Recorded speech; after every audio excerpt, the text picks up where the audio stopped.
Buenas tardes a todos, es un placer. Llegó la hora de terminar con las verduras y concentrarse en el arroz.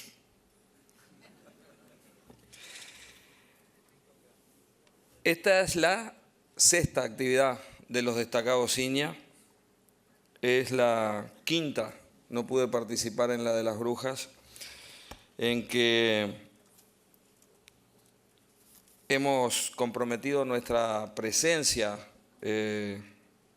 además de personal y como técnico, como amigo de muchos compañeros de ruta de 3 décadas de algunos de los que están acá, pero sobre todo en mi rol de ministro, en primer lugar fortaleciendo nuestro principal instituto de investigación.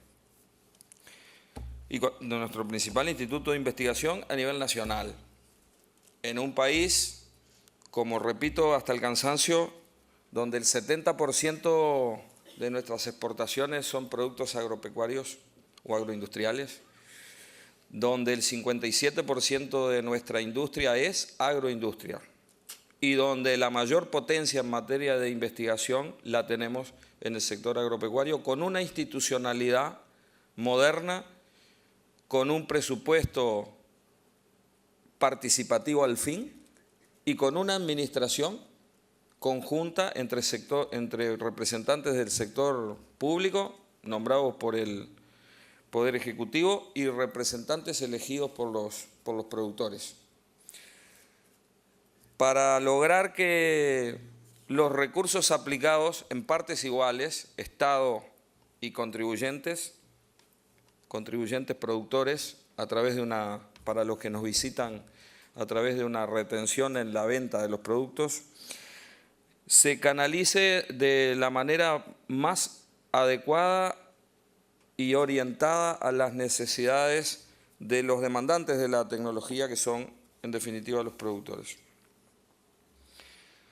En esa lógica que esta institución, y voy a hablar en general de los destacados INIA antes de hablar de la actividad de hoy, si me permiten, yo creo que es bueno compartir con ustedes, tal vez con algunos de ustedes que participan en el primer evento destacado INIA, que hemos tenido una actividad vinculada a los desafíos de la ganadería de cría y los famosos 3 millones de terneros que por primera vez en la historia este año vamos a tener.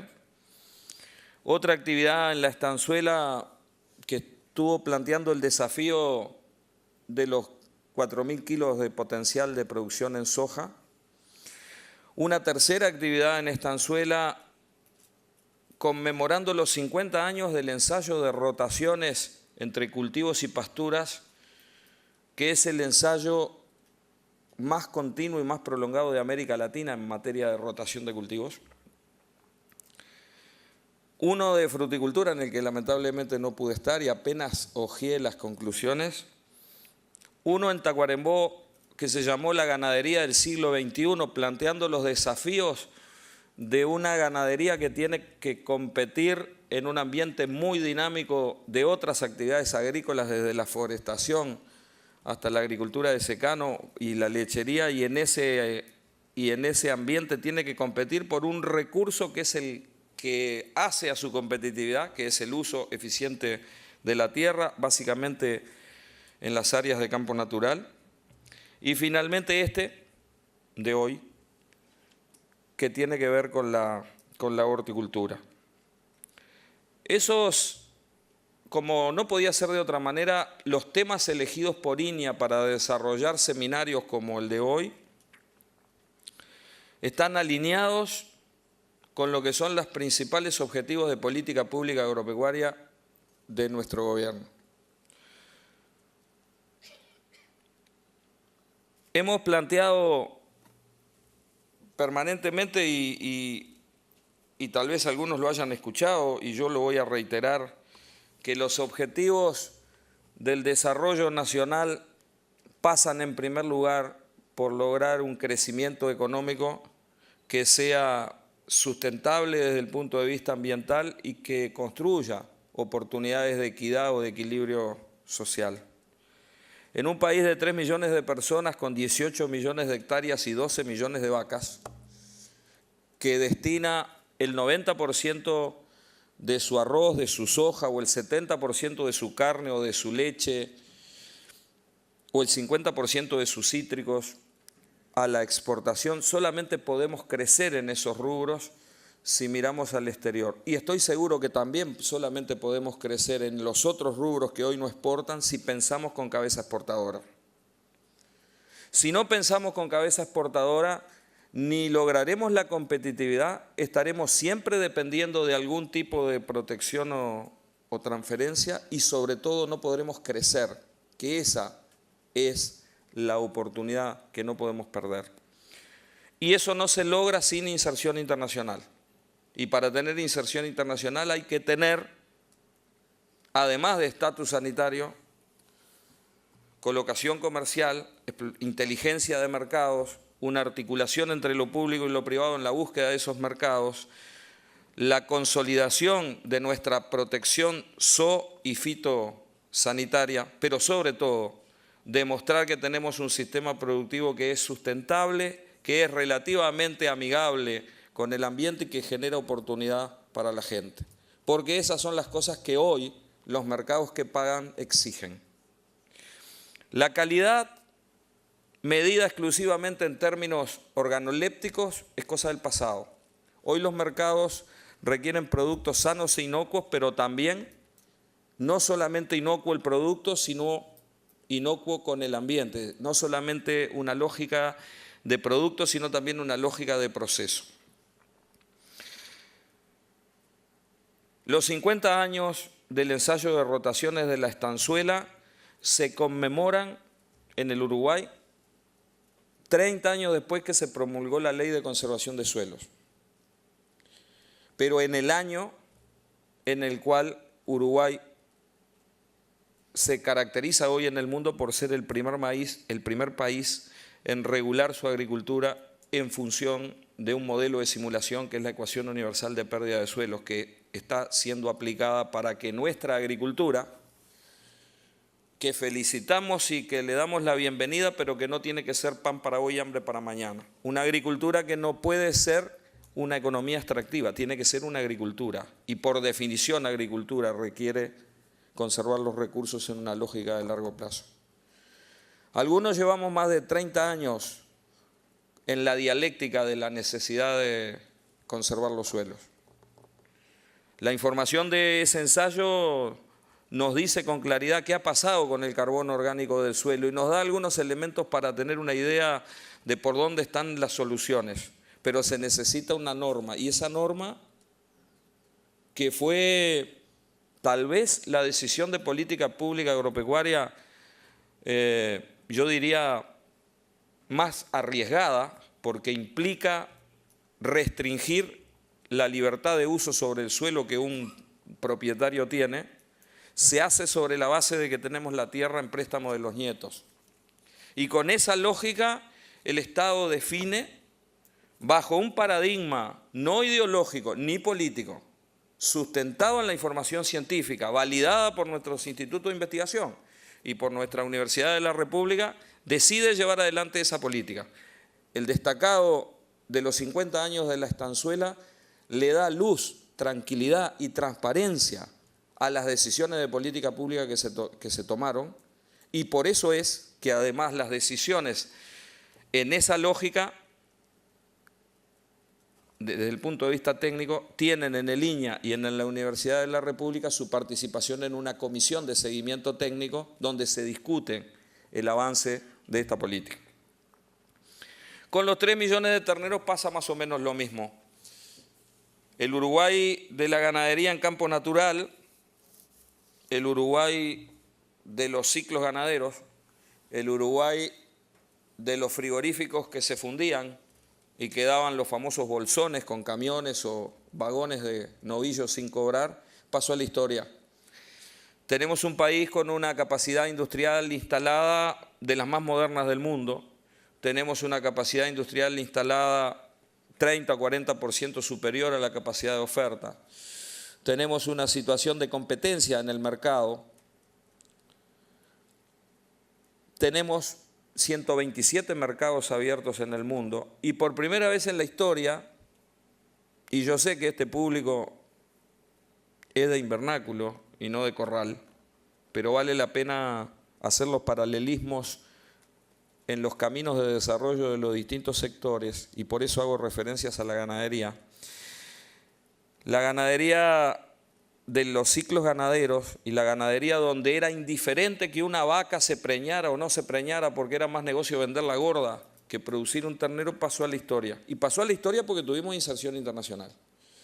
Porque construimos competitividad revelada, que quiere decir vender donde nuestros competidores no venden. Porque quiere decir recibir más precio por nuestro producto que nuestros competidores. La cuota 481 con la Unión Europea es eso. El acceso a Corea es eso. Ese camino que también se ha repetido en los lácteos, se está repitiendo en este preciso momento con los cítricos. Vengo de firmar un convenio con la Intendencia de Salto o de participar en una ceremonia que nosotros convocamos. El convenio lo firmó el Ministerio de Vivienda y la Intendencia de Salto, concretando una de las etapas del plan estratégico de los cítricos que iniciamos, o más bien dicho, que finalizamos y ejecutamos, porque la decisión de desarrollar un plan estratégico de los cítricos, como con posterioridad se hizo un plan estratégico para la fruticultura y estamos empezando a carretear con la implementación del plan estratégico de la horticultura, tienen exactamente la misma lógica. El plan estratégico para el desarrollo del sector citrícola se encaminó en un momento muy difícil del sector citrícola, con un altísimo endeudamiento en el sector, con indicadores de una productividad media o baja, con el 50% de la producción citrícola sin riego aún, con una edad promedio de nuestras plantaciones y con dificultades en el ámbito del trabajo asociado a la citricultura. El 2 de marzo del año 2010, al otro día de asumir como ministros, convocamos a todos los empresarios del sector citrícola y una semana después a los representantes gremiales de los productores y una semana después a los sindicatos de los trabajadores. Y lo que hicimos fue hacerles la devolución de un plan estratégico que había sido diseñado a partir de un diagnóstico participativo en el que habían trabajado los empresarios, los productores y los trabajadores. Y ese diagnóstico participativo concluyó en la necesidad de conducirse a través de 4 ejes estratégicos. El ingeniero Mangado, que hoy integra la Junta de Línea, inició ese proceso y el cuento lo estoy haciendo para vos, el cuento de lo que acabamos de firmar. En la misma semana que están viajando los primeros 4 contenedores de frutas cítricas uruguayas con el logo de Uruguay Natural, en la misma semana que están navegando, firmamos un convenio de construcción de 75 viviendas para los trabajadores del citrus, entendiendo que el desarrollo necesita de la generación de empleo, pero en la etapa y en la población de la que estamos hablando, la pobreza no se resuelve exclusivamente con la elevación del salario. Hay una parte que tiene que ver con lo que se llama pobreza estructural que no se resuelve simplemente elevando el salario. Se puede elevar el salario y no tener baño ni saneamiento, y por eso un desarrollo integral de un sector tiene que lograr la inserción internacional, el desarrollo tecnológico, todo el esfuerzo que esta institución está llevando adelante y todo el financiamiento que a través de INIA se está llevando adelante para implementar conjuntamente con el Instituto Nacional de Semillas y con la Dirección de Servicios Agrícolas un programa de saneamiento que terminará en un programa de certificación de variedades, tiene como objetivo cumplir un montón de metas. La semana pasada se desarrolló aquí mismo una semana de trabajo para curarnos en salud frente al potencial problema del HLB. Dificultad mayúscula en la mayoría de las plantaciones citrícolas del mundo. Esa es la lógica con la que tenemos que encarar todos los rubros productivos de este país. la inserción internacional, el desarrollo de innovaciones que nos permitan realizar las inversiones que nos agreguen competitividad, que nos generen la posibilidad de construcción de trabajo y de empleo. No existe distribución si no se construye riqueza. No hay caminos intermedios. Podemos discutir de qué manera se distribuye y cómo se discute en un consejo de salarios o qué tipos de transferencias se pueden hacer por la vía tributaria, pero lo que no se puede hacer es ninguna de esas cosas si no construimos competitividad genuina. Y en el Uruguay agrointeligente la competitividad genuina no puede basarse en esquilmar los recursos naturales en un modelo no sustentable. La competitividad genuina tiene 3 pilares. El primero, la innovación tecnológica. El segundo, la inversión productiva. Y el tercero, el aumento de la productividad de nuestro capital humano. Eso es el común denominador de la hoja de ruta que constituyen la sumatoria de nuestras políticas públicas. Inserción internacional, lo digo hasta el cansancio. Conservación de nuestros recursos naturales. Eso no es caer en no caer en el discurso ecologista de museo, no toquen nada porque me afectan el ambiente. Eso quiere decir poner la ciencia al servicio de encontrar las funciones de resiliencia de los distintos sistemas productivos y ecosistemas que nos permitan potenciar al máximo la productividad cuidando la sustentabilidad de los recursos naturales. El tercer pilar es adaptarnos a una variabilidad climática que con o sin cambio climático siempre nos pega. Estamos en el mundo de los invernaderos. Acá hay gente que hace 20 o 30 años entendió que manejar el ambiente era la llave no solo de la productividad, sino de la estabilidad productiva.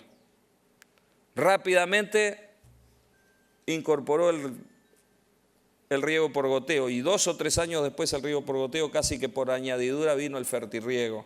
Y hoy es abismal ver la diferencia tecnológica que en términos de horticultura hay entre el norte y el sur. Sin embargo, los desafíos de lograr un canal consistente, sostenido y estable en materia de exportación es aún algo que tenemos que lograr. Tenemos que trabajar muchísimo en ese camino, porque de lo contrario estamos en un proceso exclusivo de competencia entre aquel que aplicando tecnología, logrando escala o manejando mejor la comercialización, termina de alguna manera desplazando a quien no puede competir. La competencia es sana, pero nuestro desafío debe ser crecer. Y para crecer tenemos que conquistar mercados.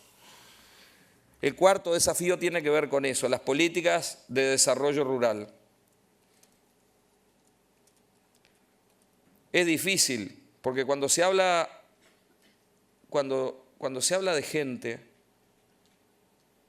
la dimensión entre el corto plazo y el largo plazo es algo que desde el punto de vista social y humano no tiene costo cero.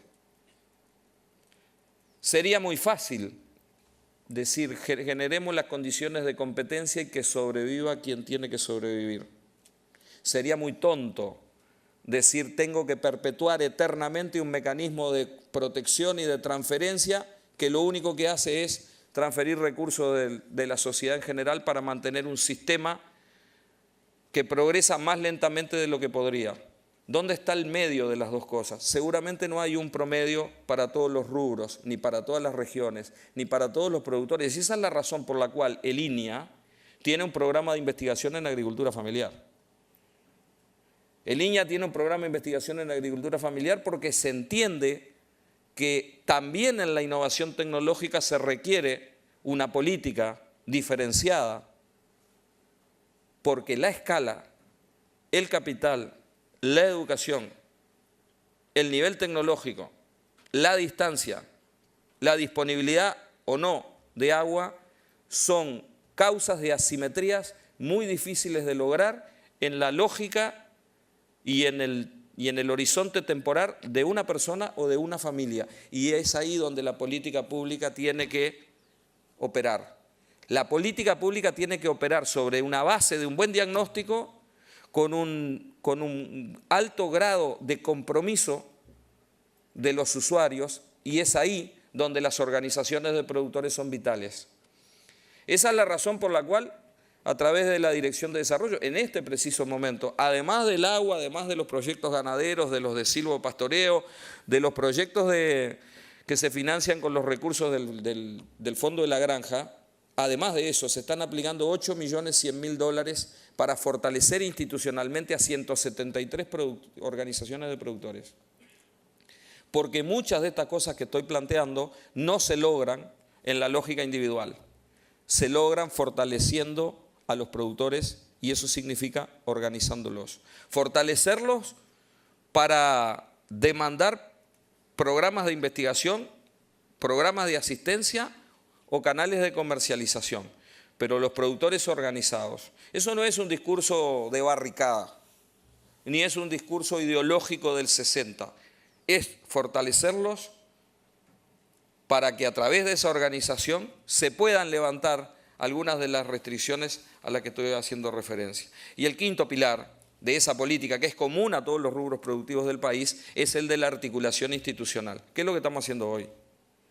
La articulación de línea con el INASE, con el INAC, con el Plan Agropecuario, la articulación con el Poder Ejecutivo, que es natural, porque hay un ministro y hay un presidente y vicepresidente de línea que los nombra el ministro. Pero esa no es la forma de interaccionar, no es descendente, es horizontal. Es en los ámbitos que mensualmente hacemos con toda la institucionalidad agropecuaria para discutir los temas. Finalmente, en este proceso de seminarios también han pasado cosas importantes que tienen que ver, y yo les pido disculpas a los expositores que por la agenda y porque salí de Montevideo y tuve que estar en la Intendencia, no pude participar, me hubiera gustado estar en todo el panel vinculado a control biológico. El Uruguay no tenía normativa en materia de control biológico. Cuando el señor presidente me nombró ministro, con una de las primeras personas que hablé fue con Héctor Sienta.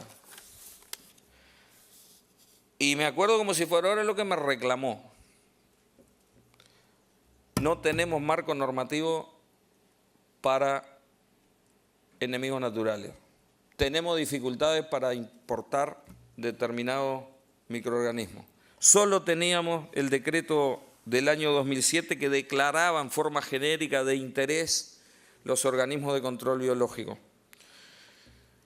Hoy le mostraba a Héctor, tenemos una lista de más de 15 o 20 productos en proceso de registro. Y tengo para firmar la semana que viene un proyecto de resolución y reglamentación para el registro, control y venta de productos que incluyan entomófagos como organismo de control, insectos entomófagos. Es lo que tenemos que hacer desde la política pública, generar las normas. Esto no está aislado de la inauguración la semana pasada de la plataforma de biotecnología en el Iña de las Brujas. Esto no está aislado de la decisión política de identificar a la biotecnología como uno de los campos donde Uruguay tiene menos brecha con respecto a nuestros competidores en materia tecnológica. No solamente en la investigación para construir competitividad en los rubros productivos, también investigación para construir capital humano. Estamos llevando adelante un proyecto de creación de un nodo biotecnológico en la región, a partir del hecho de que con el financiamiento de un proyecto de la Unión Europea, los 4 países de la región empezaron a trabajar en un proyecto que se llamó Soja Biotexur. Y en esa plataforma, afortunadamente, investigadores de la Facultad de Ciencias del Uruguay han identificado 2 genes de resistencia a la sequía. Yo sinceramente no creo que tengamos la masa crítica hoy para soñar que esos dos productos van a terminar en un producto comercial. Seguramente no podemos competir con las grandes transnacionales. Ya hay una transnacional que quiere comprar la patente y la decisión política es no venderla. No porque pensemos que vamos a poder hacer lo mismo que la Bayer o que la Monsanto, porque a partir de trabajar en ese proyecto tenemos la oportunidad de construir nuestra capacidad científica, que terminará en ese producto o en otro, pero un país sin ciencia no puede competir en el siglo XXI, salvo que compre tecnología envasada. Y en la tecnología agropecuaria, si hay una cosa importante, es que lo que funciona en el centro de Brasil no necesariamente funciona en Salto, y lo que funciona en Salto no necesariamente funciona en Canelones. Y por lo tanto, la investigación agropecuaria tiene que tener un fuerte contenido local, donde en realidad la verdadera estadística debe ponerse a prueba, monitoreando las capacidades adaptativas que cada sistema productivo propuesto a partir de la investigación tenga. Y esa es la razón por la cual la estrategia de este país es apostar a institutos de este tipo, no con una lógica compartimentada, no descolgados del Pasteur, del Clemente Estable o de la Facultad de Ciencias o de la Facultad de Agronomía, todos juntos, que en este país es lo que más cuesta. Créanme que vivimos en el país de los compartimentos estancos, donde dentro de cada ministerio, cada unidad ejecutora tiende a construirse su mundo o su universo. Y entre la institucionalidad pasa lo mismo, y es un gran esfuerzo tratar de coordinarnos. Y tenemos la obligación de coordinarnos, porque los presupuestos de cada uno aislados los pagan los contribuyentes, y la respuesta responsable a los contribuyentes es hacer un uso eficiente de esos recursos. Por eso, y ustedes están todo el día, yo no voy a seguir insistiendo, es que con esa lógica creemos que el plan estratégico de la fruticultura y que el plan estratégico de la horticultura son simplemente hojas de ruta, son una orientación. El verdadero camino se construirá interactivamente con la participación y el involucramiento de los que tengan que ver con esto. Y me habrán escuchado decir que una cosa es participar y otra cosa es involucrarse. No es lo mismo. Estamos llenos de participación, nos falta involucramiento.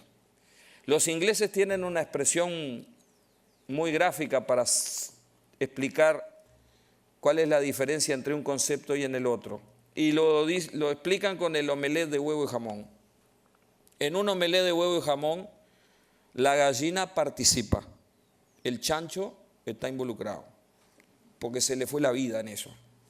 Lo que nosotros aspiramos, y para eso estamos, es para tratar de generar el ambiente en el cual podamos lograr el involucramiento de ustedes, de los productores, de los técnicos, de los extensionistas, de los investigadores, de los administradores de la institucionalidad pública agropecuaria. Sin ese involucramiento no seremos exitosos en la construcción de oportunidades para nuestra gente, que es el único camino sustentable y honesto para construir el desarrollo de un país. Parece que no, pero lo que hacen ustedes día a día, abajo del invernáculo, arriba del tractor o adentro de esta estación experimental, requiere una hoja de ruta donde encontrar las sinergias que nos permitan la construcción colectiva de una sociedad en la cual podamos evolucionar. Por eso felicito a Línea en este último destacado, y me tomé el atrevimiento de extenderme más de la cuenta, porque me parece que estas son las cosas importantes que tienen que además transformarse en políticas de Estado, porque tienen que tener la continuidad. Los éxitos que Uruguay tiene hoy, algunos fueron iniciados en este gobierno, otros fueron mejorados en esta administración de gobierno, otros fueron iniciados en la administración anterior y otras vienen de lejos. En todas aquellas áreas donde Uruguay logró poner estos temas como política de Estado, es en eso donde se sustenta nuestra competitividad y nuestro desarrollo. No es fácil. Estoy seguro de que es mucho más fácil para algunos rubros que para otros y por eso tenemos que tener política diferenciada. Para la política diferenciada también necesitamos el aporte de la institucionalidad. La Junta Nacional de la Granja, institución que representa a los productores hortifrutícolas, es el ámbito donde estas cosas cada lunes se discuten. Muchas gracias.